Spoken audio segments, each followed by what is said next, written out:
What's up, Warriors, and welcome to another episode of the Mental Health Movement Podcast, Voice for the Voiceless. I'm your host, Chris. Before we get started with today's episode, I just want to give a shout out to both Andrea and Brooke Herbert of the Ivy Unleashed podcast. A couple weeks ago, I was on their podcast telling my story and, just kind of being able to share what I've had to hold back for the last 20 something years. I've told my story before, and many of my listeners have heard that said story, but this was a nice little change of perspective. So it was really nice to go on there. So if you guys want to check that podcast out, you can find some of the reels on my Instagram, Mental Health Movement Pod, or you can go on YouTube and listen to it on there. It's Ivy Unleashed. Again, their names are Brooke and Andrea. Thank you guys so much again for your support.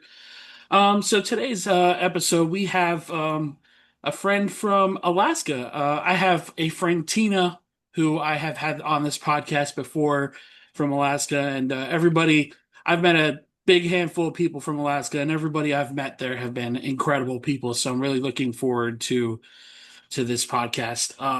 She's the co-founder and CMO of the Beacon Media and Marketing. She is a mental health advocate and serves on the board of a downtown soup kitchen and Hope Center. Please help me welcome Jennifer Christensen. Hi, Jennifer. How are you? I'm great. Thank you so much, Chris. Thanks for having me. Thank you for coming on. I'm grateful to have you on here, talk about your story, and share a little bit about your journey. So, let's start with your journey and how did it where does it start for you and how does it go to focusing on the mental health marketing? Yeah, definitely a personal reason for me. So I had some definite struggles earlier in life and of my own. Attempted suicide when I was 19. And in the world that I grew up in, I don't think this is unusual. This is like 30 years ago. Like that was such a huge stigma even to ask for help.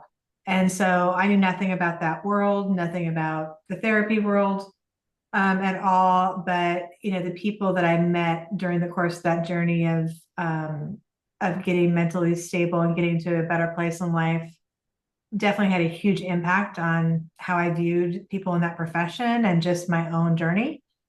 And then, had another incident in my 30s where I had a business fail pretty spectacularly. And that brought me to kind of, I would say like a rock bottom experience. And I decided actually to go away from business altogether. And I was going to be a counselor. So I went back to school to do that and really got, during the course of that, about my third year in, I realized that really I wasn't prepared to help other people at this point. I really needed to make sure that I was digging deep with myself and doing the work that I needed to do for me. And so I didn't finish that degree. I ended up staying in business and sales and then starting a different business. But like that's been like a huge piece of my life through being like really the only person in my family. And then a lot of times in my friend groups that was just very open about it and how important it was. And you said you had somebody else on from Alaska, but mental health is a huge issue here. It's a huge issue everywhere. But we have the added issues of the sad and the darkness in the winter and there's some things that kind of hit people pretty hard in some of the more rural locations too that just make it tougher, that just make it tougher to stay in a good spot. So it's a big issue here. I'm passionate about helping people with it. When our business decided to expand out of Alaska and really become a national agency, my business partner and I, we just had a long discussion about, okay, well, what do we like? We need to focus on a niche. What do we really want to do? What are we passionate about? I had my own, journey, like I just said, so a lot of history in it. And her dad actually started the first mental health clinic, the first Christian counseling center in Alaska. So she had the whole background from that side. And we're like, let's go for it. If we're going to market, if we're going to do this for our lives, let's do it for something we really believe in. Thank you for sharing that. I think it's really important. I love that you started off with the heaviest possible point of your story because I'm a really big advocate in talking about suicide awareness, and I feel it's something that, we talk about every day, but I don't feel like we talk about it in the way it needs to be talked about. And I've said this on a podcast before, and no problem saying it again, but more or less, we talk about the awareness part of suicide, but we don't talk about all of the sticky stuff in between, the struggling, like you said, the rock bottom of the mental health, crisis that we're facing today. And you said in Alaska that there is a big mental health issue. Is that because of, just like the population not being like the rest of the country, or why do you feel that the mental health crisis is pretty high in Alaska? Oh my gosh, it's like many things when it comes to mental health. I feel like it's such a messy issue because there's so many reasons, right? So it's very different. Alaska is like many states where you've got your city area, which is Anchorage, surrounding Matsu area, 400,000 people or so. And then you have very rural communities, which, 10,000 people or 100 people or 300 people, and they are not going to have the same access at all to care. And I can tell you, we have hundreds of clients in the industry throughout the US, and the difference between rural access and urban access is phenomenally different. Yeah. So, because most of Alaska is rural, outside of the city, you've got that piece. And then you also have the cultural shift. I mean, there is massive trauma on this land. If you know much about the history of what happened to the various tribes throughout Alaska, as many different people came through, the Russians and then the Jesuits, and there is, the kids being taken away from their parents. Um, that residual of trauma, as we know now, that stays in our DNA, that stays in our body. And there has been a lot of healing here, and there's been some really good things, but we have a ways to go. Yeah. So, and Yeah. then we are very isolated. And I think that, I mean, I'm not isolated. I'm traveling and I'm in community all the time, but when you're in a place where the weather is often daunting just to leave your house, right? That can definitely keep people even isolated from each other just because of that factor. Right. So you have to choose, like you really have to choose and be intentional about, getting out of that. And those are just a few of the reasons. Um, I think there's many, but I do think the trauma on the land and, culturally of what's happened, not fully being restored, like that just takes a lot of work and time. Yeah. And we owe it to ourselves to do that. Yeah, and it takes a lot of leaders to step up and make sure that everybody has access to that help too. And you mentioned differences in population. Now you go from 300,000 people to 100 people. I mean, that's a astronomical difference of people. Um, so let's take a brief step, back to, when you had mentioned your attempt. I believe you said you were 19, right? Yes. So how did Yep. that make you feel? I guess thankfully you're still here today. How did that make you feel afterwards? You're recovering and you're pushing through life, and obviously didn't go through with it. How did that make you feel? That you got to that point. Did it motivate you to try and rebuild yourself, or what did that do to your psyche? I guess after your attempt. Yeah, I mean, I want to tell this story because there's so many heroes in the industry, and I look back on it now. So this is, like 1990, I don't know, 1990 maybe. And basically, I had the attempt, and it was a serious attempt. And so I was taken to the hospital, and in the hospital, basically they were pumping my stomach and everything. And the nurse, I will like never forget this man, but he was coming through and he was talking to me and like really trying to understand, what led to that. And he's like, you really need some.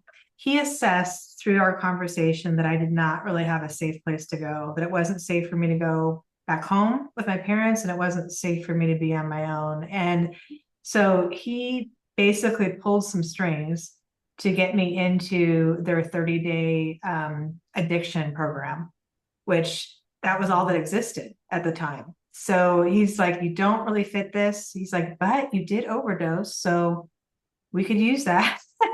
I mean, he told me what he was doing. I had insurance, thank God. But that 30 days and his just advocating for me when I couldn't advocate for myself, here's a total stranger, that was life changing. So that set me on a path, even just that little bit of hope that somebody saw me and knew that I, wasn't worth being thrown away, right? And just throwing me back into society. And so that 30 days, like I did learn some skills of coping. I did learn, even about like the 12-step program, which I'm a huge believer in. Just at the time I didn't have faith, but I have it now. But knowing that you have a purpose, knowing that there's something bigger to you, like all of those seeds were planted. And unfortunately, I didn't continue, like I didn't have any access to therapy or really know what to do afterwards. So I didn't really continue with any of that, but I believe that those seeds that were planted made a huge difference. So next time I hit that point when I was 33, I didn't attempt, right? I got help instead. You had mentioned a really important word there, and I think it's always great to point this word out, and that's hope.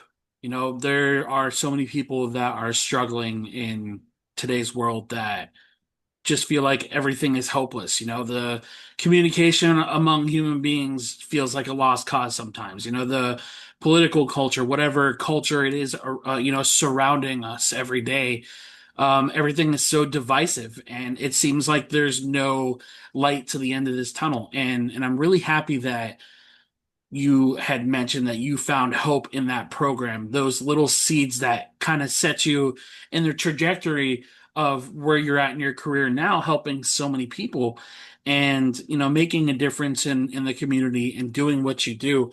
So thank you for sharing that, because I know talking about suicide and our attempts is one of the toughest things to do, especially when so many people aren't willing to turn themselves on to hear those kind of conversations. Um, so thank you so Yeah. much for sharing that, because I truly believe in sharing the word of hope while also mentioning the struggle that led to that hope.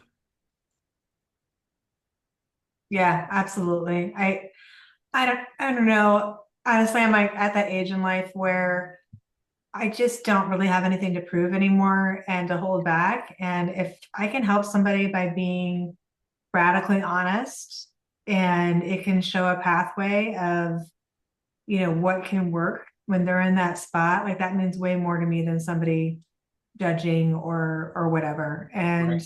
yeah, I'm always open to talk. I definitely been through some trauma issues in life, and I have noticed or not learned. I've learned over the years, like, you don't want to re-traumatize people. So like you want to be mindful of the company that you're in. But I agree, like if we're not honest with each other and we don't really speak the truth, then people feel like they're completely alone in it. Right, right. And saying those hard topics out loud, whether it's suicide, whether it's abuse or addiction or the word overdose. I mean, all of those things is all one battle, whether we realize it or not. We're all in this same boat together. And it's up to us to have that conversation with each other and be able to not only be 100% ourselves, but be aware enough to let others around us know that healing is possible. Absolutely. And you don't even know sometimes how you affect somebody else. Like, I mean, that guy maybe spent 30 minutes with me that day, right? But that my life would not be where I am now. There is no question to me. I'm not sure I would be here. Right. If I had just gotten out after a 24-hour hold or whatever, I'm not saying maybe there wouldn't have been something else, but at least where Anchorage was back at that time, there really wasn't anything else. And he knew Yeah. that. So just him. doing that. And so we don't know what those small things we can do for each other, like what difference that's going to make. Absolutely. So how have you seen digital marketing transform the way mental health professionals connect with their clients? Oh my God, it's been just such a radical change over the past 5 years. I mean, the really cool thing is being able to be part of really what I feel like we've been part of so many destigmatizing campaigns. We're working on one really cool one right now, which is kind of like soft white underbelly type videos for a client that's just an amazing addiction treatment center in California. But being able to be part of, shedding truth, like, using digital marketing for good, um, getting people outside of their head, realizing they're not alone, realizing it's more accessible than they think. One of the things that happened during COVID is that there was a whole shift in people, even in like rural areas, being able to get telehealth access. So we got to be part of a lot of those campaigns. And I feel good about that impact. I will say this, that the longer that I've been in it, the more that I've just come to understand that there's such a systemic problem in our society that, when you've got 50% of the youth saying that they have had suicidal thoughts and they feel hopeless, like that's an epidemic. Yeah. Like that is not something that it doesn't matter how much marketing you get or how many therapists we have, like that's not going to solve that, right? So as the further I've gotten into it, I've really, and this is not to take away from how incredibly important the field is, but I look to other things. I know the solution has to be somewhere else. And I believe it's in community connection with people, like real connection with people in real life, faith, believing in something beyond yourself, like having a purpose that's outside of you. Um, and these are all the things that we need and crave so badly. Like we are not meant to sit in front of a computer or a screen 12, 14 hours a day. Right. So I have this conflict in my heart. I'm in an industry that, everything's online. And yet I know like part of the solution, I know that I know part of the solution is that we need to have more in real life. So I wrestle with that a lot, actually. I feel one of the most important things you mentioned there too is, community being the biggest one. For me, I've always been a face-to-face person. And I think when the pandemic hit and then we had to start doing telehealth, I was really afraid to start therapy because it was telehealth. I'm like, I prefer being in the office and being able to see body language if somebody's listening to me and if somebody's being genuine. And, we had to get used to the telehealth stuff for at least 2 years before things started opening up and people were essentially going back to normal. One thing I have definitely noticed in the last 5 years between the mental health group that I run and the podcast that I'm doing for the last 3 years is communication with people is very strange. I can't quite describe it, and I think social media has contorted the way that we all communicate with each other, especially during COVID. There was just so much misinformation, so much hate, and so much division, and I feel it has changed the culture that we live in today because you go out to Walmart, you don't look at strangers and have conversations with them. I mean, before the pandemic maybe, but now it's just kind of like nobody really is that sincere to each other in public and social media is a mess. I mean, I feel community is definitely the most important part of what we're doing because yes, like you said, we have all the therapists and we have all the programs that we have, but some of us who are extroverted need that human interaction, and COVID had definitely complicated that for a long time. I could not agree with you more. I'm like a 98% on the extrovert scale. So it was really hard for me, even when our company went remote, not just having staff in Alaska right before COVID, 2019, that was hard for me. Like I love people. That's where I get my energy. And even if you're an introvert, you still need community. You Yeah. still need people that have your back and care about you. And so I mean, the hopeful part, I'm writing a book right now, and the thing that I believe, like absolutely believe in my like core belief is that we are in the middle of a massive reformation. And I believe it's going to be as big of a reformation as like what happened with Martin Luther. And basically, like, the technology is changing so much. We're at the end of this age of information, this information age.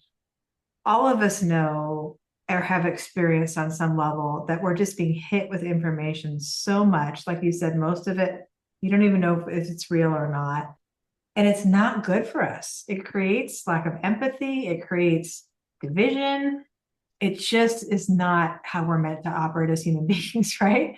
So I believe we're at the end of that. I think that AI, the technology of AI is going to transform so much. I'm not saying AI is good or bad. I think it's really how you use it. I don't have an opinion on that part. But I think as that changes, people's minds are going to be more opened up to their need for in person and real and like seeking after truth and seeking after who they can trust because it's going to be very hard to know even if stuff's real, like Yeah. as far as what you can trust. So that's my hopeful view.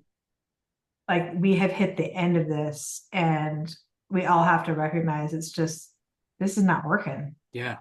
And I feel like a lot of people are starting to stand up against the system because of just how much of a mess it is. Whatever side you stand on, both sides are starting to come into agreement that this whole system is falling down around us, and it's just kind of we're seeing Mm-hmm. what they've done to us as a society and how divisive they want us to be. Um, which kind of leads me to a question I had in your field. What do you feel were the biggest challenges mental health providers faced in marketing their services?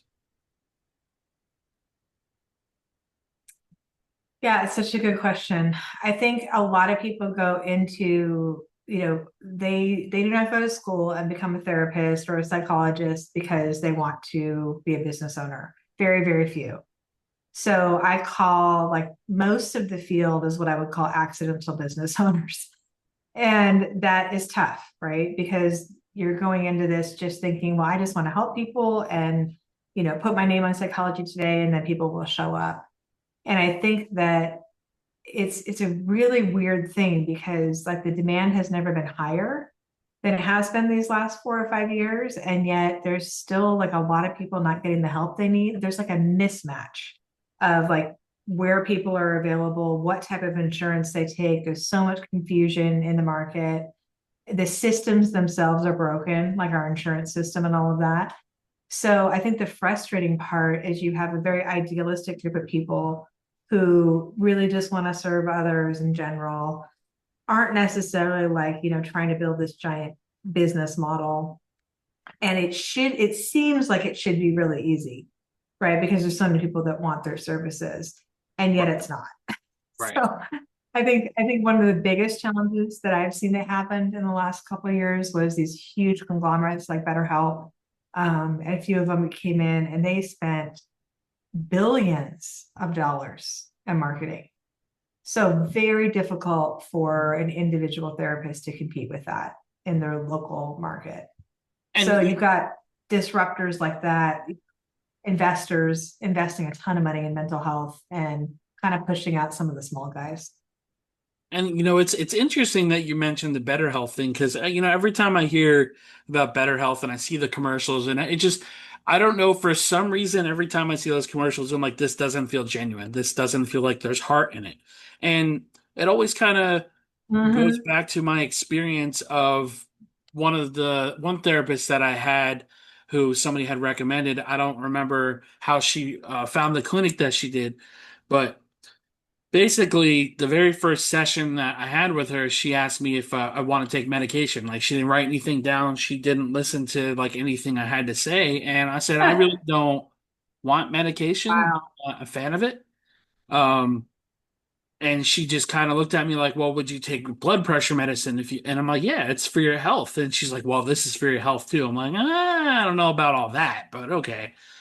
Um, So then the second session I had with her, same thing. She didn't write anything down, had my very first anxiety attack, and she cut me off mid-sentence and said, "That's all the time that we have." Um, that's how those Better Health Wow. commercials come off to me.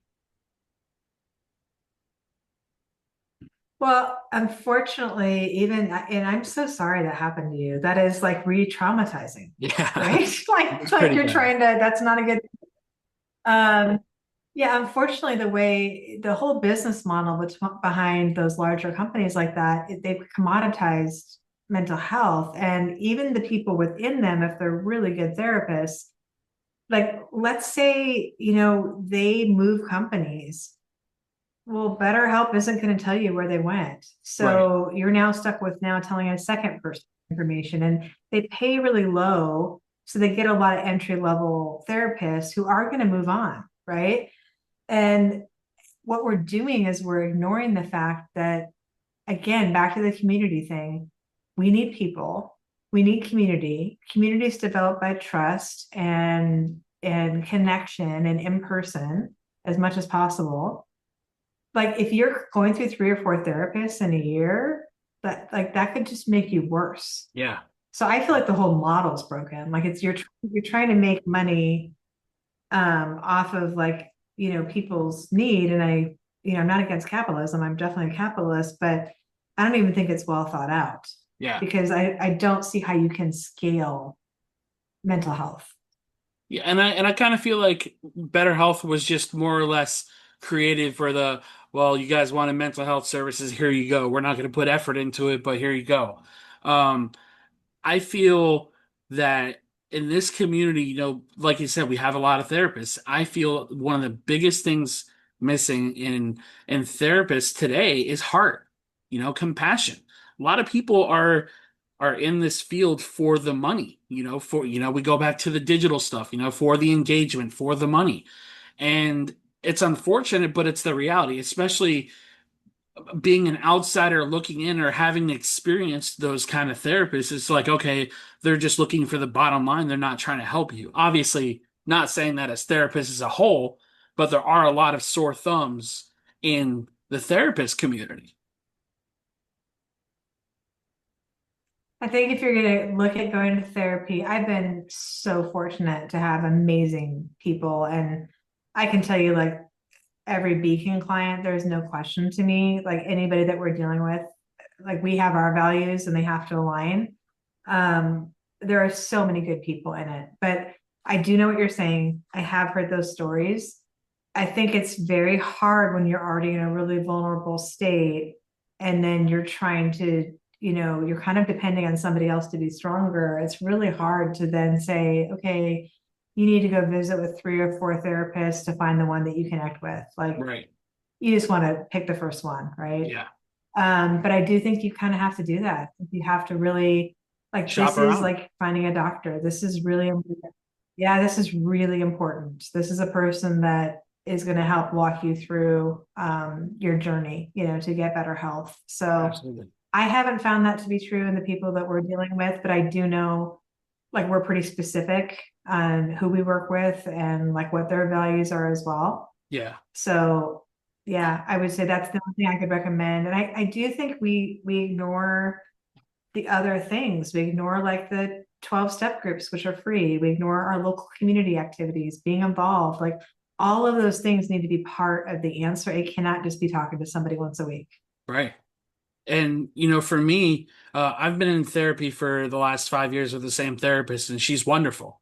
Um, and every time I talk to somebody who's struggling, it's like, I would recommend a therapist, but I know therapy isn't for everybody. And like you said, as people in this community, I feel so many people's first thought is, okay, well, you should go to therapy. Therapy is not for everybody. There's the programs, like you Mhm. said, there's so many different options for people that I feel aren't mentioned nearly enough. I agree. I think we've made it siloed, right? Like everything else you've talked about in society. The silo is not helping us, like whether it's siloed by politics or religion or whatever. It's not this sole thing that's going to make the difference. And for some people, like you said, it's not even the best option for them. Right. There's something else that's going to make a bigger difference. Right. Yeah. Um, I mean, so, friends, oh, right? good. Like real friends. Yeah. No, I was to say, like, you have a great friend group. Like, to me, you're so far ahead. Yeah, I feel if you have that circle of friends that you can trust and go to therapy at the same time and whatever else you're doing with your life, I feel like you're pretty far ahead of the eight ball, you know? Yeah. So a little bit more about your platform. Your team is featured on the Inc. 5000 list. Um, what was the journey like to scale a company while staying true to your mission? Oh my gosh, so tough. Like so challenging. I think the first 5 years in a way of business was actually the hardest, and that was before we really scaled. And the one thing I tell people all the time is that you really can never outgrow your own personal growth. Like your business can never surpass that. So the biggest thing, all the challenges we had, like the business decisions we made, how we marketed ourselves to achieve those goals nationally. We've done it for 3 years now. Um, the biggest thing I can say is that it was being radically honest with ourselves, knowing what we're good at, knowing what we're not good at, and getting healing in a lot of areas that we could never have grown past. Like I had a lot of issues around money, not feeling like I deserved it. So therefore not wanting to charge enough. I had those issues. I had issues around, just some of my own trauma and reaction to dealing with certain people. Like all of those personal things affect everything you do in your career. And definitely if it's your own business and your own brand, those things are going to leak through. So when it came to like really scaling and like having hundreds of clients versus, a dozen or so, all of those things, like we actually had a mentor, we had a coach, we actually purposely talked about and focused on, okay, what am I doing to personally grow so that I can handle this? And I'm really proud of us for that. Maybe if we weren't working in this field, we wouldn't have known to do that. Right. But when you're hearing all this stuff all the time, it helps you, right? Um, and I had met a couple other people that had told us something similar. So we had some guidance. Besides like the personal development stuff, I would say the hardest part, and this is really more personal to me, is just like success is different for everybody. So I've gotten to the point where it's not about the growth or hitting a certain number or any of that. It's really like who I'm serving on a day-to-day basis that brings me joy. So just even being honest with that, like that's not what the world says is successful. The world says I should just be going for the next trophy or the next thing or, dominating or whatever. But I don't really want to do that. Right. So, so that's been just okay. So what does that look like in this season? Like, how do we continue to do well and do good work and help people, but maybe we don't have to keep growing at that pace, right? Right. I'm really glad that you mentioned that success looks different for everybody because there is that society norm that tries to ram down our throats of what success actually looks like. It's a big house, it's a successful business, it's a big family, it's money, it's this, it's that.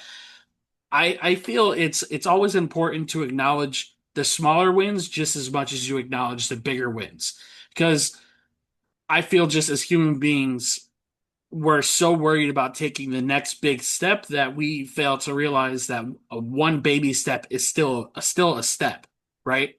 Um, so going to that success, we talked about the challenges that you faced in your business. Can you share a success story where marketing made a significant impact on a mental health practice? Yeah. Gosh, we got a lot of them. I mean, the biggest one, like from a numbers standpoint, is that we got to help launch Ellie Mental Health, which was a startup out of Minnesota, 2021, 2022.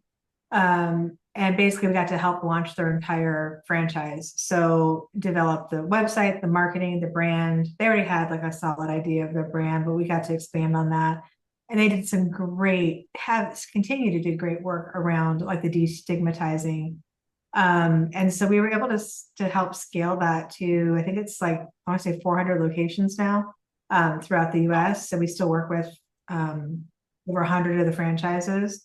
That was like a huge lift for us at the time. It was really exciting to be a part of, like very passionate group of people behind that. So that was a pretty big win, and it like stretched even our capacity of like what we knew in marketing to Mhm. be able to get every individual page like its own website. That was a big one. A recent one that I love, and this is like a super small one, but I love them so much. It's a Horizon Treatment Center in California, and they are just so real and so raw. They're serving a population that, often gets overlooked in society, and they do it with such dignity and grace. I just love them. But we got to create a whole branding campaign for the youth, so really that Gen Z, even Gen Alpha market that's coming up. And it's really hard to market to that group without being cringy. So I was really proud of the work that we've done on that. But it's very hard. They know it, man. If you're not authentic, Yeah. if you are not real, they 100% know it and are like repelled by it. Huh. So it stretched us again, but we created some awesome campaigns around that. And I felt like really, I mean, the results really showed that we were like hitting that target market and they felt seen and heard. Like to me, the best marketing is if somebody feels like, oh man, you get me, you really get me. Like you're not just trying to like sell me something, but like you get where I'm coming from. Right. You're speaking to me, and then you're sharing information or a message that's actually something I want to hear, right? I can only imagine how difficult serving those two generations are just for the fact that, like you said, it's just really hard to I guess put yourself in their shoes or relate to them in any sense because when we were growing up, we didn't have all the technology and information that they have. Um, so Right. I can only imagine just how much of a challenge that is with these new 18-year-olds, 19, 20-year-olds, just because they have a different mentality than we did when we were that young. Oh, it's so different. I mean, I Yeah, was I was a super early adapter, so I was like the first girl actually in my high school to like join the computer club, which is so nerdy, but I loved it. But that is a far cry from what that generation is coming up with, like, right? And I think actually what helps me still is all three of my kids are Gen Z. My oldest is millennial, but we're on the cusp, but they keep it real, man. So I know how they see things from their perspective, and we have a good relationship. I'm very grateful for that, with all three of them. So and they talk to me about stuff. I didn't necessarily ask them about the campaign, but in the back of my mind, it was like, oh, we can't do that. Like they're going to see that as cringy, So trying to see the world through their eyes. so I love that you brought up your kids. I love the relationship that you have with them. I think it's really important for parents to maintain that relationship, especially being in this field. So I guess that kind of leads me to an off the cuff question.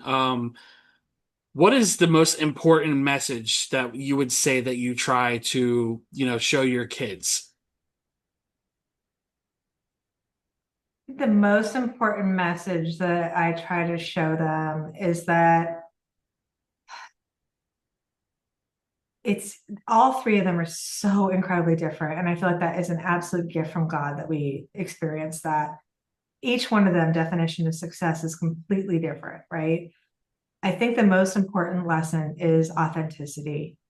Like if you approach the world and you are trying to please other people or trying to fit an ideal or trying to be something like just to get, you know, I don't know, to achieve a certain level of acceptance, right? Um, like let's say you get it.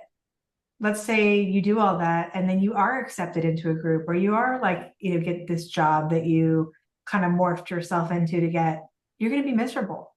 Right. But that's not who you are, And so like there's so much of that of just so wanting that community and tribe, but if you do it in a way that's not authentic to really what you care about and what's really important to you, like not only will your men what just like find your thing that you love The hilarious part is that my oldest daughter like graduated from an Ivy League college from Alaska, which is crazy. Went to law school and now she's a lawyer in New York City. And my other two kids, very, very smart. They're both in college as well, doing really well, and they have their career journeys they're working on. But like we did not in any way say that we care about that. Right. We were like, we care about you guys and like you finding your path and what makes you happy. And we want to know you and support you, not like have you fit some sort of ideal. All right, Jennifer, thank you so much for coming back on here. Sorry for the technical difficulties, everybody. So I kind of wanted to go back into, what we were talking before. We were talking about, what we define as success and everything, right? And you were starting to mention your kids. So what would you feel is the number one message of what success looks like for your kids and, just how you lay out their future for them? Yeah, I think that that's evolved over time. And we definitely didn't do it all right. No parent ever does. But if I were to define the number one way that I would view success, which is for my kids or honestly anyone, it's to live a life where you feel that you have purpose, that you do have purpose and it's beyond yourself. I wouldn't say a life that's always filled with happiness because I think that's not achievable, but a life that has joy. So it's joy, meaning, and purpose to Right. me are like totally all the definition of success. And that's why we never really pushed our kids. My husband was an educator, is an educator, but we didn't push our kids into any particular career field. We didn't push them into any particular musical instrument. It was more really trying to define, okay, how are they designed? Like, what are their strengths? What are they really good at? And then how do we encourage them in that? Right. So it was all with that mindset of like figuring out individually where are they going to show up in the world best, because that is going to match their purpose and their destiny. And I feel like with today's education system, it's just kind of like we're either trying to create people for the workforce or we're just trying to put them into college. And, both things are good and beneficial, but I feel that school should be used to unlock people's potential. When my parents were growing up, and I'm sure when you were growing up, you guys had the trade schools, you guys had directions of different options. Now it just seems like, well, we need bodies in the workforce. We need people to go to college because that's what success is defined by. So I find it interesting when I hear everybody's different style of parenting because of course you have your helicopter parents, right? The ones that always want to make sure their kids are following every single step that they are directed. And then we Right. have parents who just kind of let their kids do whatever they want and which I feel like is the best approach, but obviously there's got to be moderation there. You don't just let them Right. go wild, wild west. Um, but I do respect the parents like yourself that just kind of let their kids find themselves because success looks different for everybody. Whether it's money in the bank, whether it's the people that you have in your life, whether it's the business that you created. And I feel like with your platform, that success doesn't have a ceiling. It looks different than what my version of success would look like, or whoever's listening too. So, why do you I guess what's your opinion on the parents that just kind of uh have that strict guideline of how their kids should, follow that path of success? Yeah, I mean, I we definitely veered that direction a little bit with church. So I have a definite understanding of it. We didn't fully go into it, but I saw other parents that were like fully hardcore, basically religion, a set of rules. And I definitely believe in guiding your kids and having a moral compass and all of those things. But what I saw with that being really rigid piece as far as like you will measure up to these exact standards, right? Which some of which aren't even moral, they're just like traditions, right? Right. um Massive backlash and like rebellion, and I saw the whole side of that. So we did kind of veer into that for a while when our kids were younger. And I mean, I am a believer, I'm a faith-based person, but As I sort of started to realize that when the kids were teens, that okay, wait a minute, this is not good. This is like setting them up to not be able to think on their own, or think that this is like, because they have to come to terms with what they believe themselves, right?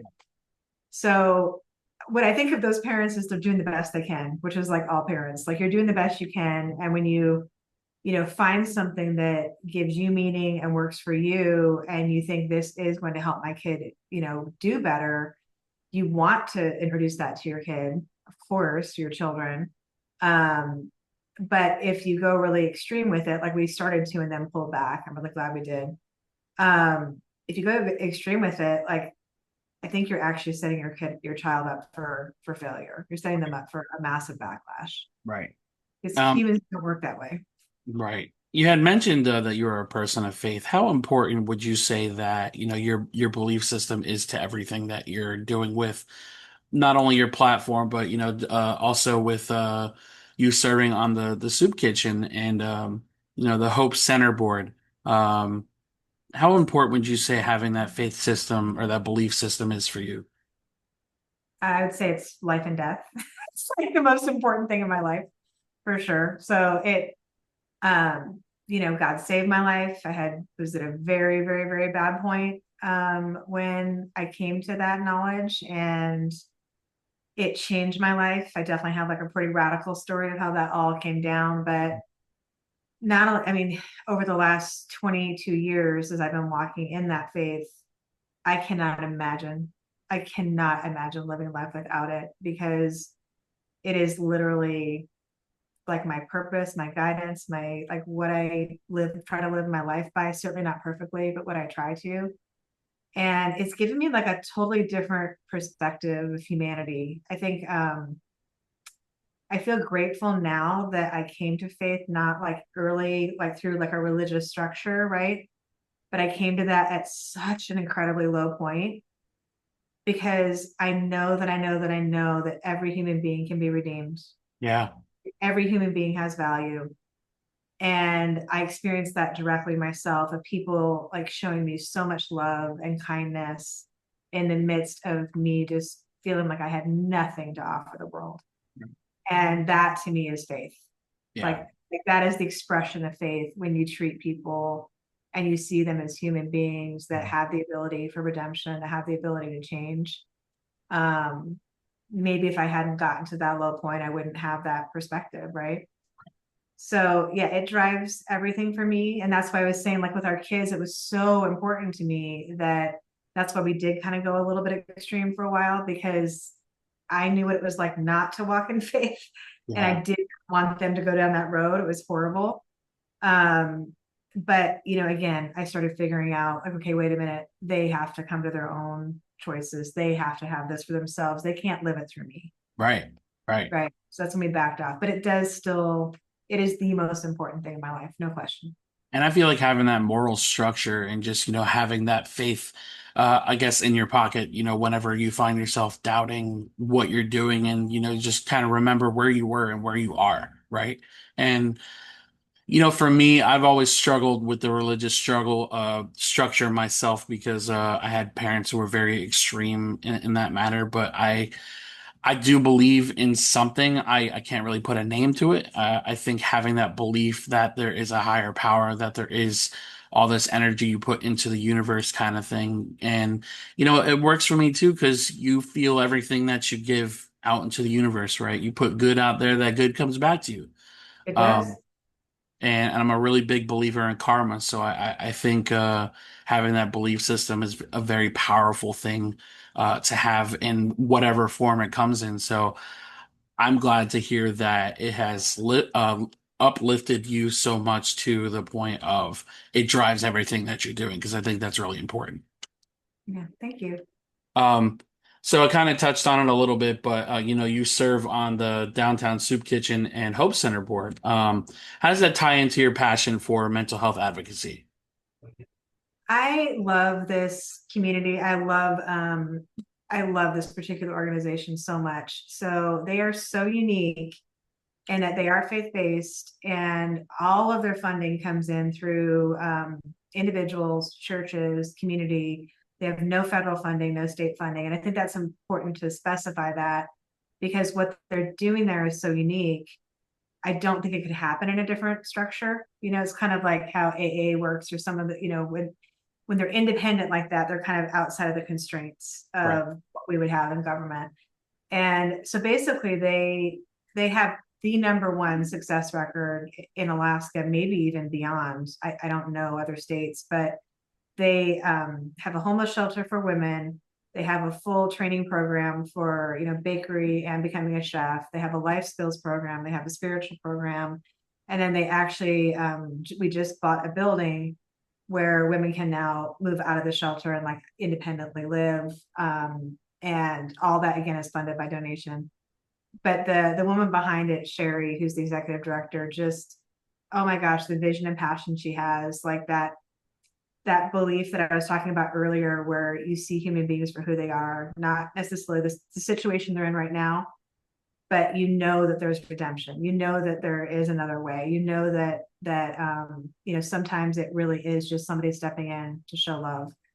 And so from a numbers standpoint, their success rate is like literally like 80 times higher than like a government funded shelter.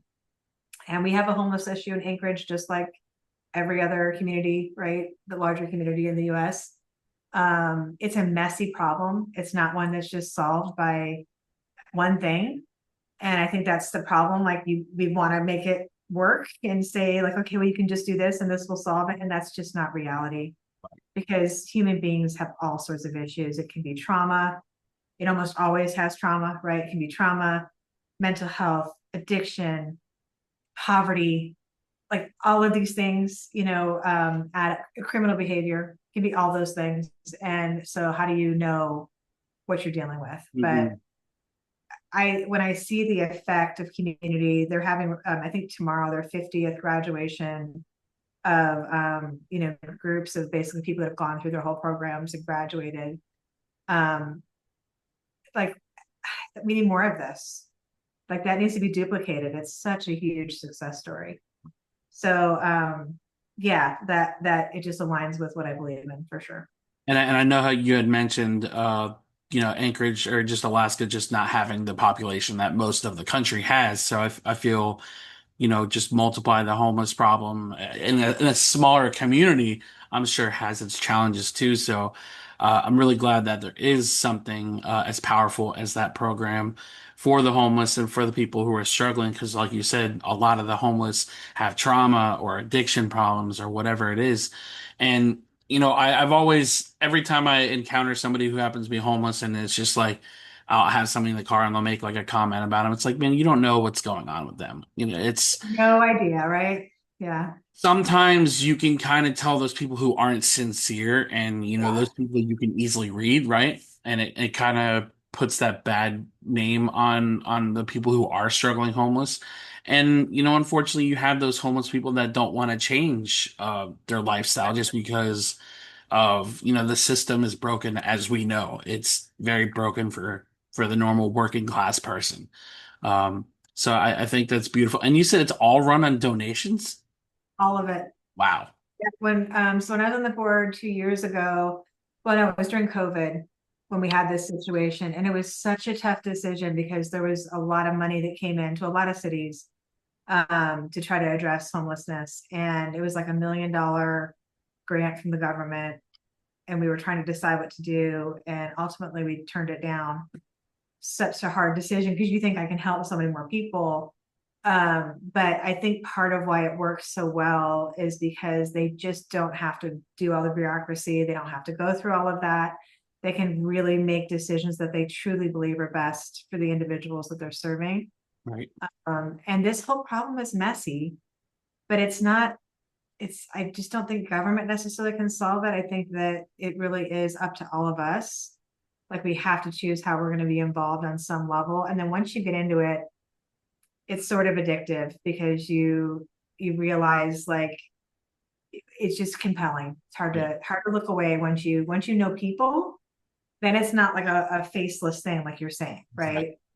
right? Now it's like I know that person. I know Mhm. that person. Like that it takes all that away from it. So I completely agree. speaking of which, I met this guy. I have to share this story. I met this guy in Reno when I was traveling. He's an Uber driver. And we just got talking, and I could tell he was like an executive or something. I was like, what are you doing driving Uber? And so he turns out he like starts sharing with me that him and a group of guys, like 7 guys, all decided to drive Uber one night a week, and they donate all that money to their local shelter. And it was just like such a simple thing, right? That they could do. They all have like jobs, they all have like lives, they all do their thing, but they're like, hey, we can each do this. And like when they pull all that together on a monthly basis, like that's a significant chunk. So it just, that inspired me a lot because it was such a, like everybody can do something, right? Yeah, absolutely. And I think stories like that are beautiful because there's so many. I've met people that have millions of dollars. I've met people that have money that do really great things with that money. And it's like my philosophy in life is I don't look down on janitors. I don't look down on people who have more money. We're all human beings, right? We're all struggling in this life together. Sure, money makes that struggle a little less significant, but the common conversation of suicide. We don't know what people are going through, right? Right. Money doesn't equal happiness. True. And some people use that money for good, and unfortunately, some use it for bad. But that's human nature. That's just I try not to entertain that conversation of, millionaire bad kind of thing. It's just I, too many of us are going through too much to worry about stuff like that. You know what I mean? Um, but yeah, I'm so happy that you shared that story because I think more stories like that should be shared because I feel this world is just so full of hate that I love hearing stories like that. Um, so the last question I had for you as we wrap up, if you could change one thing in the mental health community, what would it be? Ooh. Oh, I could change one thing in the mental health community. I think, and this is coming from a layperson. I told you I started getting my degree in counseling and then went into marketing business instead. Um, so from an outside perspective and what I see helping so many clients and just again, my own mental health journey and my children's as well. Mhm. I think what I would change would be less siloing. And so, well, also the insurance is just jacked Yeah. up for a lot of people. That's like, so I'd have to say insurance. And then second would be an awareness that every part of us affects each other. So our spiritual, our mental, our physical, an awareness in our health system that it's not all siloed. Right. If you're going to the doctor for, intense headaches and hypertension and anxiety attacks, that is most likely directly, at least it was in my case, directly related to mental health stuff going on, directly related to the food I was eating, directly related to me not feeling like I had a purpose or higher value in this world. Mhm. All of those things are connected. So if I could change one thing, it would be just that openness to, we're not like separated into these categories as human beings, it's all of it together. And I think that that awareness would allow us to have solutions like where doctors could communicate or we could communicate with each other better. Um, More awareness around that. Yeah, I couldn't agree more. I feel like we don't communicate enough, and we're trying so hard to automate everything, and it's taking away that human interaction. It drives me crazy. Um, so at the end of every podcast, I like to read a mental health related quote. And before we get to that, where can our listeners find you on socials? Absolutely. I'm on LinkedIn a lot. So Jennifer Christensen on LinkedIn. I'm one of the only ones on there. Please reach out to me. I'm always happy to have a conversation about mental health or business. And our website is beaconmm.com. So beaconmediamarketing.com. I'm happy to chat with anybody who would like to. Perfect. Are you guys on Instagram or Facebook or anything? We are. Yeah. Beacons on all of them. And then we have our own podcast, The Beacon Way. So Perfect. I think I'm going to try to get you to come on there because Yeah. this is one of my favorite ones actually. This has been, Thank you I so love, much. I love how deep you go. I love that you're not afraid to go there. I think that's really powerful. Thank you so much. Yeah, I'm more than willing to come on, so feel free to reach out whenever your schedule allows it. And yeah. So let's get to the mental health quotes and then we'll close out here. Before I read mine, do you have any closing words for the listeners? If we're talking quotes, I think I would just say Philippians 4, like that worst part of my life. That is like the one thing I lived on forever, which is just cast all your anxieties on God and he will give you a peace beyond all understanding. And I must have said that 20, 30 times a day until that became actually real for me. I love it. So it's a promise, and that's a promise you can hold on to. And yeah, so that's the one that stands out to me because I lived on that for like 6 months. Perfect. Thank you so much for sharing. Yeah. So mine, I don't see an author on it when I picked it, so I'll go ahead and read it. Be the one who notices, the one who walks slower so someone doesn't walk alone, the one who includes, lifts, and reminds people they matter. You might be the only one who does today. I love that. That's a great one. I love to remind my listeners of this, and I'll say it again here. Just a simple smile at somebody can make somebody's day. You know, saying "How are you" to somebody, and it being a genuine question, not a casual statement, and just asking how people are. You might be the only one who asks them how they're doing, and sometimes that can make people's day. I'm really big on talking to people, so I'm always gonna say "How are you" to a cashier, even if they're having a bad day. It's you have the power to make somebody's entire day or even their entire week by a Yeah. simple gesture. So, Jennifer, thank you so very much for coming on this podcast. It's been a really good conversation, both sessions. Um, for all my listeners, thank you guys so much for your support as always. Until next time, much love and be gentle with yourself. Take care, guys.